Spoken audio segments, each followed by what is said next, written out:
বাংলাদেশে চলমান কোটা আন্দোলন নিয়ে দেশের পাশাপাশি প্রবাসেও নানা কর্মসূচি পালিত হচ্ছে। জরুরি অবস্থা, ধ্বংসযজ্ঞ ও সাধারণ ছাত্রসহ শতাধিক মানুষের মৃত্যু এবং বাংলাদেশের সঙ্গে যোগাযোগ বিচ্ছিন্ন হওয়ার কারণে প্রবাসীরা বেশ উদ্বিগ্ন। সেই উদ্বিগ্নতা কাটতে না কাটতেই রাজনৈতিকভাবে মুখোমুখি হচ্ছে যুক্তরাজ্যের আওয়ামী লীগ ও বিএনপি। 29 জুলাই যুক্তরাজ্য হাউস অব কমন্সের সামনে সমাবেশ আহ্বান করেছে আওয়ামী লীগ। এর ঠিক সামান্য দূরে ব্রিটিশ প্রধানমন্ত্রীর বাসভবনের সামনে সমাবেশ আহ্বান করেছে বিএনপি। তাই দুই দলের মুখোমুখি কর্মসূচি নিয়ে যুক্তরাজ্য প্রবাসীরা আছেন আতঙ্কে। 27 জুলাই যুক্তরাজ্য আওয়ামী লীগ সাংবাদিকদের সঙ্গে মত বিনিময়কালে তাদের লিখিত বক্তব্য দলের সাধারণ সম্পাদক সৈয়দ সাজিদুর রহমান ফারুক জানান, দেশকে অস্থিতিশীল করতে সাধারণ ছাত্রদের ঢাল হিসেবে ব্যবহার করছে বিএনপি জামাত। তারা যে ভয়ঙ্কর ধ্বংসযজ্ঞ চালিয়েছে তা স্পষ্ট প্রমাণ করে যে সব তাদের পরিকল্পিত।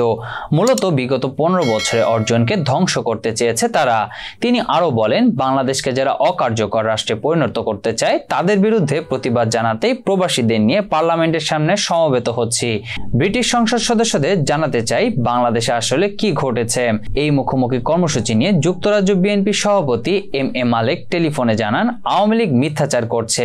বিভিন্ন মানবাধিকার সংস্থার উদ্যোগে আমাকে প্রধান অতিথি করে হাউস অব কমন্সে স্মারকলিপি দেওয়ার জন্য অনুমতি নেওয়া হয়েছিল, কিন্তু সেখানে হঠাৎ করে আওয়ামী লীগ তাদের কর্মসূচি ঘোষণা করে।